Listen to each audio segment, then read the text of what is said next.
નમસ્કાર મારા વાલા વિદ્યાર્થી મિત્રો, આપ સૌ મિત્રોનું હું દિલથી સ્વાગત કરું છું। આજે મિત્રો વાત કરવાના છીએ ધોરણ 9ની અંદર આપણે જે વિજ્ઞાનમાં ગાલા પ્રયોગ પોથી આપેલી છે તેમાં મિત્રો પ્રયોગ નંબર 19નું આપણે સંપૂર્ણ સોલ્યુશન આ વિડીયોની અંદર કરવાના છીએ। તો ચાલો મિત્રો વિડીયોની શરૂઆત કરીશું। તેના પહેલાં ચેનલમાં નવા હોય તો ચેનલને સબસ્ક્રાઈબ કરી લેજો। વિડીયો ગમે તો લાઈક કરવાનું ન ભૂલતા। મિત્રો ખાસ કરીને પ્રયોગ નંબર 1થી 18 સુધીનું આપણે સોલ્યુશન બનાવીને મૂકેલું છે, તો મિત્રો આપણી ચેનલના પ્લેલિસ્ટમાં જઈ તમારું સોલ્યુશન કરી શકો છો। સૌપ્રથમ અહીંયા મિત્રો આપણે જોઈશું હેતુ।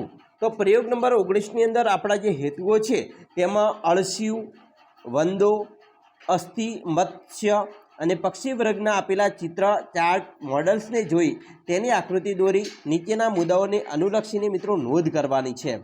મિત્રો ખાસ કરીને તેમાં સમુદાય વર્ગનું એક વિશિષ્ટ લક્ષણ, નિવાસ સ્થાનને અનુરૂપ અનુકૂલિત લક્ષણ। પછી નમૂનાની વાત કરીએ તો તેમાં અળસિયું, વંદો, અસ્થિ, મત્સ્ય અને પક્ષી વર્ગના ચિત્રો, ચાર્ટ્સ કે મોડલ્સ। પ્રયોગની સમજની વાત કરીએ તો તેમાં મિત્રો અળસિયું, વંદો, અસ્થિ, મત્સ્ય એટલે કે રોહુ અને પક્ષી એટલે કે ચકલી, કબૂતર વગેરેના ચિત્રો, ચાર્ટ્સ કે મોડલ્સને ધ્યાનથી જોવાના છે, તેમની આકૃતિ દોરવાની છે, તેમનો સમુદાય અને તે સમુદાય વર્ગનું વિશિષ્ટ લક્ષણ અને નિવાસ સ્થાનને અનુરૂપ એક અનુકૂલિત લક્ષણ વિશેની માહિતી પણ મેળવવાની છે। મિત્રો આપણે પ્રયોગ પોથીની વાત કરીએ તો આપેલા પ્રાણીઓનો સમુદાય તે સમુદાય વર્ગનું વિશેષ લક્ષણ અને નિવાસસ્થાનને અનુરૂપ એક અનુકૂલિત લક્ષણ વિશેની માહિતી દર્શાવતું કોષ્ટક બનાવવાનું છે। જેમાં સૌપ્રથમ મિત્રો આપણું જે કોષ્ટક છે તેમાં આપેલ ચિત્ર, ચાર્ટ, મોડેલની પ્રાણીઓની આકૃતિમાં અળસિયું છે। તમે મિત્રો અળસિયું જોયું હશે, આ તેનું ચિત્ર છે। એની અંદર નોંધ કરવાની છે કે સમુદાય શું છે, તો નુપૂરક એ સમુદાય છે। સમુદાયનું વિશેષ લક્ષણ શું હોઈ શકે, તો મિત્રો સમુદાયનું વિશેષ લક્ષણ છે સાચી શરીર ગુહાયુક્ત દેહ ધરાવતા પ્રાણીઓ। નિવાસ સ્થાનને અનુરૂપ અનુકૂલિત લક્ષણ શું હોઈ શકે, તો મીઠા જળ, દરિયાઈ જળમાં વસવાટ, શરીર ખંડોયુક્ત ત્રિગર્ભ સ્તરીય હોઈ શકે। આ આપણે અળસિયાની વાત કરી। હવે વાત કરીશું વંદો। મિત્રો તમે વંદો જોયો હશે। વંદો છે એ આવું પ્રાણી છે, એક જીવજંતુ છે, બરાબર। તે સમુદાયની વાત કરીએ તો તે સંધિપાદ સમુદાય છે। સમુદાયનું વિશેષ લક્ષણમાં ખુલ્લા પ્રકારનું પરિવહન તંત્ર હોવાથી દેહ ગુહા કે શરીર ગુહા રુધિરથી ભરેલી હોય છે। નિવાસ સ્થાને અનુરૂપ અનુકૂલિત લક્ષણની વાત કરીએ તો મિત્રો પ્રચલન માટે સાંધાવાળા ઉપાંગો, શરીર ખંડોયુક્ત દ્વિપાર્શ્વસ્થ સમિતિ છે મિત્રો, તેનું નિવાસસ્થાને અનુરૂપ અનુકૂલન લક્ષણ કહી શકાય। હવે મિત્રો રોહુ એની વાત કરીએ તો તેનો સમુદાય છે મત્સ્ય। તમે માછલી જોઈ હશે, જે પૃષ્ઠવંશી છે। વર્ગ છે તો અસ્થિ મત્સ્ય કહેવાય।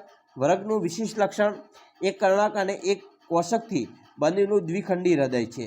નિવાસ સ્થાને અનુરૂપ અનુકૂલિત લક્ષણની વાત કરીએ તો ત્વચા ભીંગડાથી ઢંકાયેલી, શરીર ચપટું, રેખીય કે ત્રાકાકાર હોય છે। હવે મિત્રો ચોથું છે ચકલી। તમે ચકલીને તો જોઈ જશે, જે દેશી ચકલી આવે છે, જેમાં સમુદાય છે પૃષ્ઠવંશી, વર્ગ વિહગ છે। વર્ગનું વિશિષ્ટ લક્ષણ છે અગ્ર ઉપાંગોનું પાંખોમાં રૂપાંતર થયેલું હોય છે। નિવાસ સ્થાને અનુરૂપ મિત્રો અનુકૂલિત લક્ષણમાં હૃદય ચતુષ્ખંડીય, શ્વસન ફેફસા દ્વારા, શરીર પર પીંછા ધરાવે છે। તો મિત્રો આમ અલગ અલગ પ્રકારના આપણે જે પ્રાણીઓ છે, જીવજંતુઓ છે, પક્ષીઓ છે, તેના વિશે માહિતી મેળવી। હવે એના આધારે આપણે પ્રયોગ નંબર 19ની જ્ઞાન ચકાસણીની વાત કરીએ તો તેની અંદર વિકલ્પ આપેલા છે।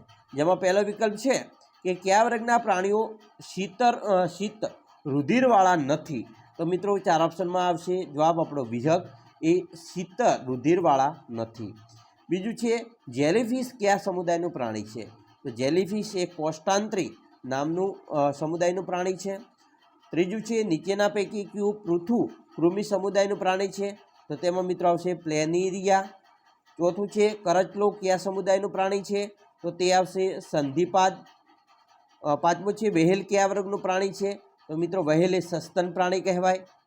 છઠ્ઠું છે કયા સમુદાયમાં પ્રાણીઓ દ્વિગર્ભસ્તરીય છે, તો તેમાં આવશે કોષ્ટાંત્રી।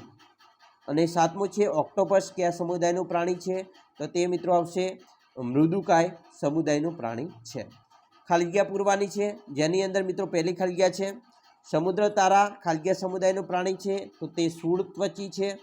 બીજું અળસિયું ખાલગિયા સમુદાયનું પ્રાણી છે, તો તે નુપૂરક છે। કર્મિયું ખાલગિયા સમુદાયનું પ્રાણી છે, તો મિત્રો સૂત્રકૃમિ છે।